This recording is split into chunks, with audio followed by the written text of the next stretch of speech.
Hello नमस्कार दोस्तों, स्वागत है आप सभी का आपके अपने यूट्यूब चैनल स्मार्ट की 98 पर। दोस्तों आज की इस वीडियो में हम लेकर आए आपके लिए UP triple SC PET GK GS science का प्रैक्टिस सेट। इस प्रैक्टिस सेट में दोस्तों मैंने 25 क्वेश्चंस लिए हैं और वही क्वेश्चंस लिए हैं जो हर एग्ज़ाम में बार बार पूछे जा रहे हैं। तो इस वीडियो को पूरा लास्ट तक ज़रूर देखते रहें और वीडियो के लास्ट में मैं आपसे एक क्वेश्चन भी पूछूँगा, उसका उत्तर सभी साथी कमेंट बॉक्स में बताएँगे। तो चलिए शुरू करते हैं आज के फर्स्ट क्वेश्चन से। फर्स्ट क्वेश्चन है दोस्तों, किस वेद को भारतीय संगीत का मूल कहा जाता है। वेरी इंपॉर्टेंट क्वेश्चन है दोस्तों, बहुत बार एग्जाम में पूछा गया है, तो सभी साथी इस क्वेश्चन को याद रखेंगे। क्वेश्चन है दोस्तों, किस वेद को भारतीय संगीत का मूल कहा जाता है दोस्तों। तो साम वेद को कहा जाता है। ऑप्शन बी दोस्तों इस प्रश्न का राइट आंसर हो जाएगा। अगर दोस्तों आपसे बात करें कि कुल वेदों की संख्या कितनी है, तो दोस्तों कुल वेदों की संख्या जो दोस्तों 4 है। और सबसे प्राचीनतम वेद दोस्तों कौन सा है, तो सबसे प्राचीनतम वेद जो है दोस्तों आपका ऋग्वेद है। ये भी दोस्तों आपको याद रखना है, ये भी दोस्तों आपसे पूछा जाता है सबसे प्राचीनतम वेद कौन सा है, तो ऋग्वेद है। और कुल वेदों की संख्या दोस्तों 4 है। तो भारतीय संगीत जो है दोस्तों कहाँ वेद को किसे कहते हैं, किस वेद को भारतीय संगीत का जनक कहते हैं, तो साम वेद को कहते हैं दोस्तों। ऑप्शन बी इस प्रश्न का राइट आंसर हो जाएगा। चलिए नेक्स्ट क्वेश्चन देखते हैं। नेक्स्ट है दोस्तों, किस वेद में जादू माया और वशीकरण का वर्णन है। किस वेद में दोस्तों जादू माया टोना टटके वगैरह जो है दोस्तों किस वेद के अंतर्गत आते हैं। ये भी दोस्तों कई बार एग्जाम में पूछा गया क्वेश्चन है दोस्तों। तो इस प्रश्न का राइट आंसर हो जाएगा अथर्ववेद। ऑप्शन सी है जो है दोस्तों इस प्रश्न का राइट आंसर हो जाएगा। जितने भी दोस्तों जादू माया वशीकरण एवं टोने टटके हैं जो है दोस्तों वह अथर्ववेद के अंतर्गत आते हैं। तो ऑप्शन सी इस प्रश्न का राइट आंसर हो जाएगा। नेक्स्ट है, सत्यमेव जयते किस उपनिषद से लिया गया है।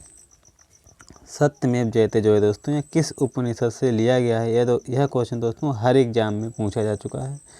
तो इस प्रश्न का राइट आंसर जो भी साथी ऑप्शन ए बता रहे हैं मुंडकोपनिषद, बिल्कुल सही बता रहे हैं दोस्तों। ऑप्शन ए इस प्रश्न का राइट आंसर हो जाएगा। चलिए नेक्स्ट क्वेश्चन है दोस्तों, बौद्ध तथा जैन ग्रंथों में 6ठी ईस्वी पूर्व की कितनी महाजनपदों का उल्लेख मिलता है। इम्पोर्टेंट क्वेश्चन है दोस्तों, यूपीपीएससी में पूछा गया है दोस्तों। बौद्ध तथा जैन ग्रंथों में 6ठी ईस्वी पूर्व की कितनी महाजनपदों का उल्लेख मिलता है दोस्तों। तो इस प्रश्न का राइट आंसर हो जाएगा 12 जनपदों का उल्लेख मिलता है। ऑप्शन बी जो है दोस्तों इस प्रश्न का राइट आंसर हो जाएगा। अगर यह सेशन दोस्तों आपको अच्छा लग रहा हो तो वीडियो को लाइक कर दें, चैनल पे नए हो चैनल को सब्सक्राइब करके बेल आइकन को प्रेस कर दें, जिससे कि हर नई वीडियो का नोटिफिकेशन आसानी से आपके पास आता रहे। दोस्तों के पास शेयर करना ना भूलें। चलिए नेक्स्ट क्वेश्चन देखते हैं। जैन धर्म के प्रथम तीर्थंकर एवं प्रवर्तक कौन थे। जैन धर्म में दोस्तों पहले तीर्थंकर जो थे दोस्तों जैन धर्म के कौन थे एवं प्रवर्तक कौन थे, अर्थात जैन धर्म की स्थापना किसने की थी, तो पहले तीर्थंकर कौन थे। तो इस प्रश्न का राइट आंसर हो जाएगा दोस्तों ऋषभदेव थे। ये दोस्तों आपको याद रखना है, इम्पोर्टेंट है। अगर आपसे एग्जाम में पूछे जाए कि जैन में कुल कितने तीर्थंकर थे, तो जैन धर्म में कुल जो दोस्तों 24 तीर्थंकर थे। ये भी दोस्तों आपको याद रखना है, इम्पोर्टेंट है। और 24वें कौन थे जो दोस्तों, तो महावीर जी थे दोस्तों, ये 24वें तीर्थंकर थे। ये भी दोस्तों आपको याद रखना है। चलिए नेक्स्ट क्वेश्चन देखते हैं दोस्तों। भगवान बुद्ध ने पहला उपदेश कहाँ दिया था। भगवान बुद्ध ने दोस्तों पहला उपदेश जो है दोस्तों वह कहाँ दिया था। वेरी इंपॉर्टेंट है दोस्तों। तो सारनाथ में भगवान बुद्ध ने दोस्तों पहला उपदेश दिया था। ये दोस्तों आपको याद रखना है। ऑप्शन है दोस्तों इस प्रश्न का राइट आंसर हो जाएगा। चलिए नेक्स्ट क्वेश्चन देखते हैं। नेक्स्ट है, महात्मा बुद्ध को किस स्थान पर महापरिनिर्वाण प्राप्त हुआ था। महात्मा बुद्ध को किस स्थान पर महापरिनिर्वाण जो है दोस्तों प्राप्त हुआ था। ये दोस्तों आपको याद रखना है, महापरिनिर्वाण जो है दोस्तों किस स्थान पर प्राप्त हुआ था। तो इस प्रश्न का राइट आंसर हो जाएगा दोस्तों option C Kushinagar. Option C जो है दोस्तों इस प्रश्न का राइट आंसर हो जाएगा। नेक्स्ट है दोस्तों, निम्नलिखित में से कौन कनिष्क के दरबार में सुशोभित थे। निम्नलिखित में से कौन कनिष्क के दरबार में जो थे दोस्तों वह सुशोभित थे। तो इस प्रश्न का राइट आंसर हो जाएगा दोस्तों ऑप्शन डी अश्वघोष थे, नागार्जुन थे, चरक भी थे दोस्तों। तो ऑप्शन डी जो है दोस्तों इस प्रश्न का राइट आंसर हो जाएगा।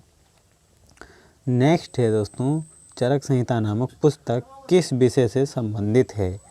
चरक संहिता नामक पुस्तक जो है दोस्तों यह चिकित्सा से संबंधित है और यह क्वेश्चन दोस्तों हर एग्जाम में पूछा जा चुका है। तो ऑप्शन सी इस प्रश्न का राइट आंसर हो जाएगा। नेक्स्ट है दोस्तों, भारत का नेपोलियन किसे कहा जाता है? भारत का नेपोलियन जो दोस्तों किसे कहा जाता है? तो इस प्रश्न का राइट आंसर हो जाएगा दोस्तों समुद्रगुप्त को भारत का नेपोलियन कहते हैं। और यह क्वेश्चन दोस्तों एसएससी जीडी से लेकर यूपी पुलिस, रेलवे दोस्तों एवं एनटीपीसी एवं दोस्तों दिल्ली पुलिस हर एग्जाम में ये क्वेश्चन पूछा गया है। तो सभी साथी इसको याद रखेंगे। समुद्रगुप्त जो दोस्तों इस प्रश्न का राइट आंसर हो जाएगा। भारत का नेपोलियन किसे कहते हैं? तो समुद्रगुप्त को कहते हैं दोस्तों। चलिए नेक्स्ट है दोस्तों, गुप्तकालीन बौद्ध शिक्षा का महान केंद्र कौन सा था?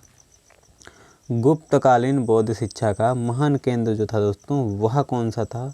तो गुप्तकालीन बौद्ध शिक्षा का महान केंद्र जो था दोस्तों वह नालंदा था। ऑप्शन सी इस प्रश्न का राइट आंसर हो जाएगा। चलिए नेक्स्ट क्वेश्चन देखते हैं। हर्ष और पुलकेशिन के बीच युद्ध किस स्थान पर हुआ था? हर्ष और पुलकेशिन के बीच जो था दोस्तों युद्ध किस स्थान पर हुआ था? यह क्वेश्चन दोस्तों एसएससी जीडी 2022 में यह क्वेश्चन दोस्तों पूछा गया है। सभी साथी इसको याद रखेंगे। हर्ष और पुलकेशिन के बीच किस स्थान पर युद्ध हुआ था दोस्तों? तो इस प्रश्न का राइट आंसर हो जाएगा नर्मदा नदी के तट पर हुआ था दोस्तों। ऑप्शन ए इस प्रश्न का राइट आंसर हो जाएगा। चलिए नेक्स्ट है दोस्तों, अरबों ने भारत पर आक्रमण कब किया था? अरबों ने दोस्तों भारत पर आक्रमण जो था दोस्तों कब किया था? ये दोस्तों आपको बताना है। तो अरबों ने भारत पर आक्रमण जो है दोस्तों किया था। ऑप्शन ए 712 ईस्वी पूर्व में किया था। ऑप्शन ए दोस्तों इस प्रश्न का राइट आंसर हो जाएगा। चलिए नेक्स्ट क्वेश्चन देखते हैं दोस्तों, निम्नलिखित में से कौन महमूद गजनवी के दरबार में रहता था? निम्नलिखित में से कौन महमूद गजनवी के दरबार में रहता था दोस्तों? अलबरूनी जो दोस्तों यह महमूद गजनवी के दरबार में रहता था। इसकी पुस्तक है दोस्तों एक रेहला पुस्तक है। ये भी दोस्तों आपको याद रखना है, बहुत ही इम्पोर्टेंट पुस्तक है। रेहला जो है दोस्तों अलबरूनी की पुस्तक है। और फिरदौसी की एक दोस्तों शहनामा पुस्तक है। ये भी दोस्तों आपको याद रखना है, इम्पोर्टेंट पुस्तक है, कई बार एग्जाम में पूछा गया है दोस्तों। और उत्वी फारूकी एवं दोस्तों ऑप्शन डी यह सभी। तो इसके दरबार में दोस्तों महमूद गजनवी के दरबार में कितने लोग रहते थे? तो ये दोस्तों सभी थे। ऑप्शन डी इस प्रश्न का राइट आंसर हो जाएगा। चलिए नेक्स्ट है दोस्तों, तराइन का प्रथम युद्ध किन किन के बीच हुआ था? तराइन का प्रथम युद्ध किन किन के बीच हुआ था? तो इस प्रश्न का राइट आंसर हो जाएगा दोस्तों तराइन का युद्ध जो था दोस्तों मोहम्मद गौरी और पृथ्वीराज चौहान के बीच हुआ था। और प्रथम युद्ध जो दोस्तों किन किन के बीच हुआ था और कब हुआ था? तो 1191 में दोस्तों 1191 में प्रथम युद्ध हुआ था और 1192 में दोस्तों द्वितीय युद्ध हुआ था। एक साल बाद पुनः दोस्तों दूसरा युद्ध हो गया था। तो प्रथम युद्ध में दोस्तों मोहम्मद गौरी जो था दोस्तों हार गया था और पृथ्वीराज चौहान की विजय हुई थी। और द्वितीय युद्ध में जो है दोस्तों इसी को उल्टा कर देना है, पृथ्वीराज चौहान हार गए थे और मोहम्मद गौरी की विजय हुई थी। तो प्रथम युद्ध की बात की गई है। प्रथम युद्ध जो था दोस्तों 1191 में हुआ था और मोहम्मद गौरी की हार हुई थी और पृथ्वीराज चौहान जो थे दोस्तों जीत गए थे।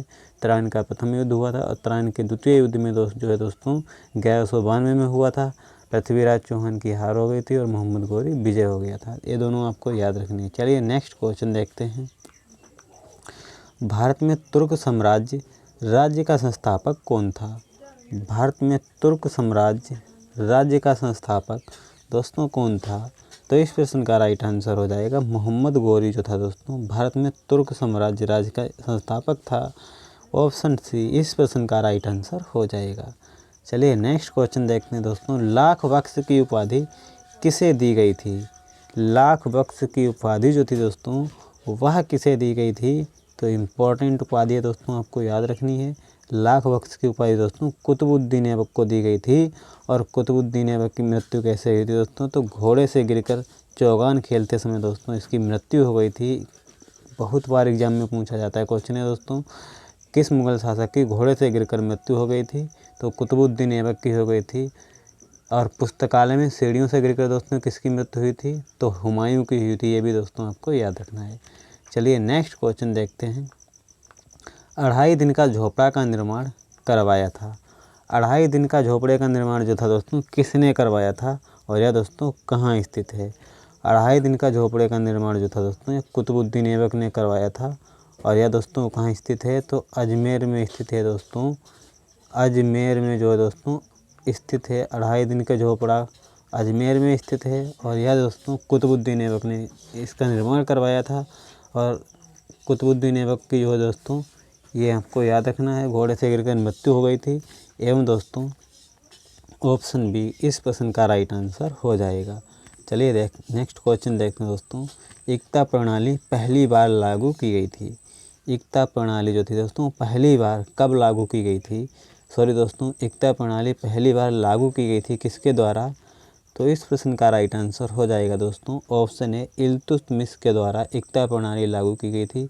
ये दोस्तों इम्पोर्टेंट है, सभी साथी इसको याद रखेंगे। एकता जो है दोस्तों किसके से संबंधित है, तो इल्तुतमिश से संबंधित है। ऑप्शन ए दोस्तों इस प्रश्न का राइट आंसर हो जाएगा। नेक्स्ट है दोस्तों, प्रसिद्ध फारसी पर्व नौरोज किसने प्रारंभ किया था। वेरी इंपॉर्टेंट क्वेश्चन है दोस्तों। प्रसिद्ध फारसी पर्व जो है दोस्तों नौरोज किसने प्रारंभ किया था, तो इस प्रश्न का राइट आंसर हो जाएगा दोस्तों बलबन ने किया था। ऑप्शन बी जो है दोस्तों इस प्रश्न का राइट आंसर हो जाएगा। चलिए नेक्स्ट है दोस्तों, हुमायूंनामा की रचना किसने की थी।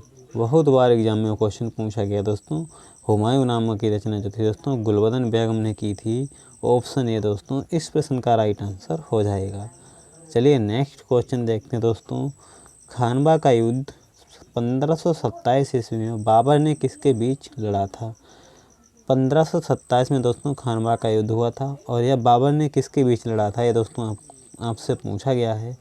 तो इस प्रश्न का राइट आंसर हो जाएगा दोस्तों बाबर और किसके बीच में यह लड़ाई हुई थी 1527 में, तो राणा सांगा के बीच हुई थी दोस्तों। ऑप्शन बी इस प्रश्न का राइट आंसर हो जाएगा। और इस खानवा के युद्ध में दोस्तों बाबर की विजय हुई थी। बाबर जो था दोस्तों जीत गया था और राणा सांगा की हार हुई थी। तो ये भी दोस्तों आपको याद रखना है। चलिए नेक्स्ट है दोस्तों, औरंगजेब ने जजिया कर कब लागू किया था। औरंगजेब ने जजिया कर कब लागू किया था दोस्तों, तो इस प्रश्न का राइट आंसर जो भी साथी ऑप्शन डी बता रहे दोस्तों 1679 ईस्वी में दोस्तों बिल्कुल सही बता रहे हैं दोस्तों 1679 में जजिया कर औरंगजेब ने लागू किया था। ऑप्शन डी जो है दोस्तों इस प्रश्न का राइट आंसर हो जाएगा। और यह डेट दोस्तों इम्पोर्टेंट है, आपको याद रखनी है, बहुत बार ये क्वेश्चन एग्जाम में पूछा जा चुका है। चलिए नेक्स्ट क्वेश्चन देखते हैं दोस्तों। भारतीय राष्ट्रीय कांग्रेस के प्रथम अध्यक्ष कौन थे। भारतीय राष्ट्रीय कांग्रेस के प्रथम अध्यक्ष जो थे दोस्तों वह कौन थे। वेरी इंपॉर्टेंट क्वेश्चन है दोस्तों। तो व्योमेश चंद्र बनर्जी भारतीय राष्ट्रीय कांग्रेस के पहले अध्यक्ष थे दोस्तों, ये आपको याद रखना है दोस्तों। वेरी इंपॉर्टेंट क्वेश्चन है। चलिए नेक्स्ट क्वेश्चन देखते हैं दोस्तों।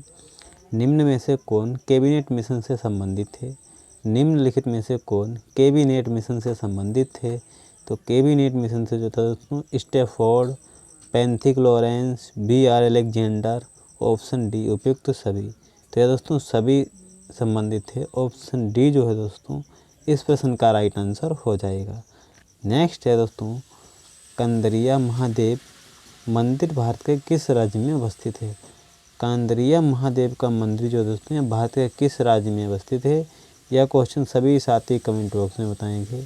आज की वीडियो में दोस्तों आपका क्या स्कोर रहा मुझे कमेंट बॉक्स में ज़रूर बताएं। अगर यह सेशन आपको अच्छा लगा हो तो वीडियो को लाइक कर दें।